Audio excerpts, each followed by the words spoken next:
Hi, everyone. My name is Preston Anderson. This is a perfect time for us to talk about men's mental health.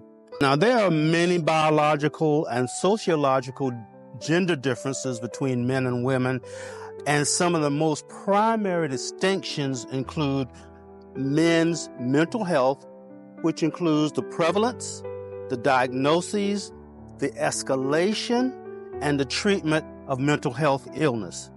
Due to several of millennia of male socialization and certain biological predisposition, many men around the world have problems with mental health, and we tend to suffer in silence. There's a tragic intersection of low rates of diagnosis of depression and high rates of suicide and substance abuse among U.S. males. Men account for 75% of all suicides in the United States, with one man taking his own life every 20 minutes. Around the world, 3 to 7.5 times men are more likely to take their own lives than women. Now, what are some of the symptoms you may see in men that you may not see in women?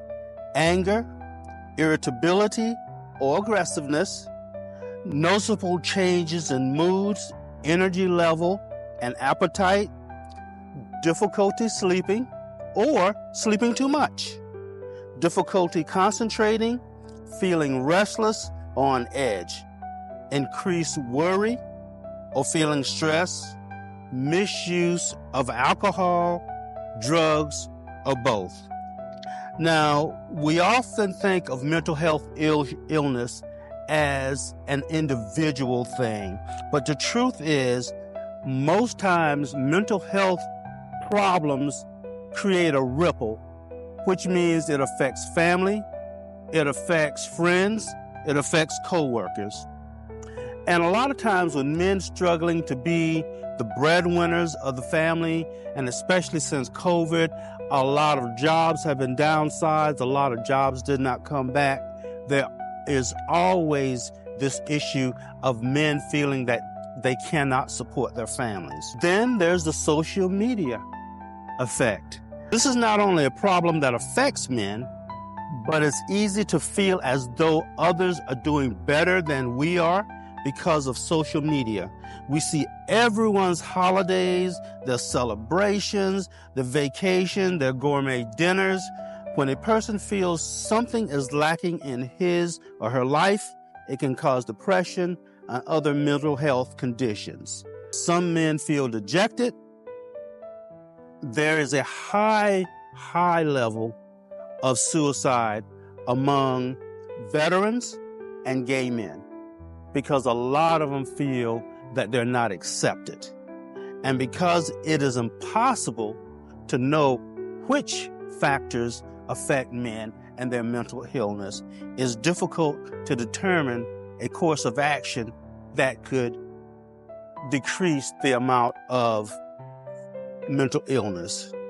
A lot of times, men have a tendency to use ways of committing suicide that has a higher lethality and a greater cause of death, such as shooting and hanging themselves. That is because a lot of times men tend to feel hopeless, they're more resigned to die, they're more likely to have a greater capacity to enact self-harm, more unconcerned with the consequences of their action, and more willing to carry actions that may leave them injured or disfigured.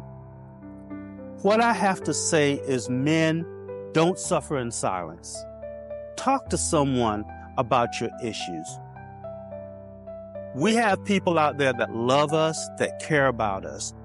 And many times, all you have to do is just open the door. Tell them what you need. If it's not a whole lot of talking, say, I just need you to listen, or help me to find some help. Women, mothers, wives, daughters, Don't allow the men in your family to suffer in silence. Talk with them. If you see some of these symptoms that I've talked about being displayed by the men in your life, help them to seek help, to get counseling or to get help. Listen, this is Mental Health Month, and this particular day we're focusing on men's health. Be mentally strong.